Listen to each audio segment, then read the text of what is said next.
அனைவருக்கும் வணக்கம். 70 வயசுக்கு மேலே ஆனவங்க இனிமே ஓரமாக நில்லுங்க.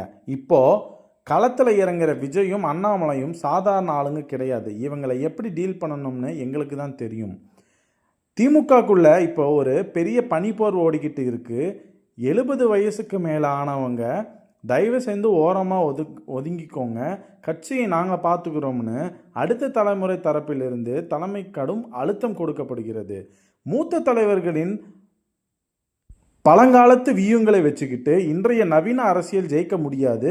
களம் இப்போது டோட்டலாக மாறிடுச்சுன்னு அவங்க ஓப்பனாகவே பேசுகிறாங்களாம். விஜயின் அதிரடி என்ட்ரி, தனுஷின் சாத்தியமான அரசியல் பிரவேசம், அண்ணாமலையின் ஆக்ரோஷமான பாலிடிக்ஸ்னு எல்லாமே இப்போது வேறு லெவலில் இருக்குது. இவங்க யார் வந்தாலும் அவங்கள எப்படி டீல் பண்ணணும்னு எனக்கு நல்லாவே தெரியும்.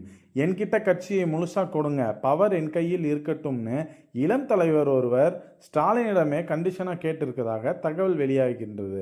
அது மட்டும் இல்லாமல் இந்த விவகாரத்தில் தனக்கு வழிகாட்டியாக கனிமொழியை நியமிக்கணும்னு கோரிக்கையும் பறந்திருக்கு. ஆனால் பாரம்பரியமிக்க கட்சியில் திடீர்னு வயசை காட்டி மூத்தவர்களை ஓரங்கட்டப்படுவது அடிமட்ட தொண்டர்கள் மத்தியில் பெரிய சலசலப்பை ஏற்படுத்தும். அதனால் ஸ்டாலின் ரொம்பவே யோசித்து மெதுவாக காய் நகர்த்தி வராராம். இருந்தாலும் இளைய தலைமுறையிடையே அதிரடி கோரிக்கைகளும் இனிமேல் பழைய ஆட்களையும் வச்சு ஓட்ட முடியாது என்கிற யதார்த்தமும் மு.க. ஸ்டாலினுக்கு இப்போதைக்கு மிகப்பெரிய தலைவலியை தந்துட்டு இருக்கிறாம். இதை பற்றி உங்களோட கமெண்ட்டை எங்கள் கமெண்ட் செக்ஷனில் தெரிவிக்கவும். மேலும் இது போன்ற காணொலிக்கான எங்கள் யூடியூப் சேனலை சப்ஸ்கிரைப் செய்யவும். நன்றி.